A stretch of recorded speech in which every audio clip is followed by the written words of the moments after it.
Kannski möguleiki fyrir gestina hér koma í hraðri sókn. Fara hér til hægri á Emmu. Emma aftur á Töru.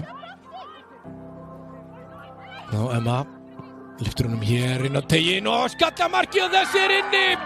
Fyrsta markið komið. Það er ekki Hafdís sem að gera það hér.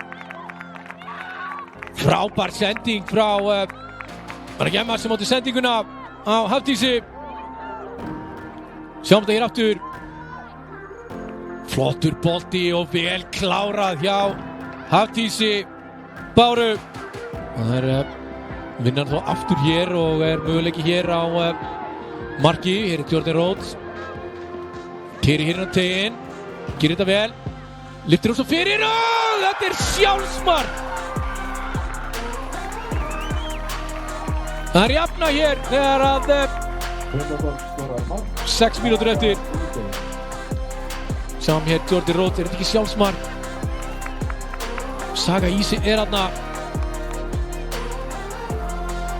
Áttum ekki að, nei, mér sýnist þetta vera Emma sem að slær, setur fótinn út og setur hann í einu net.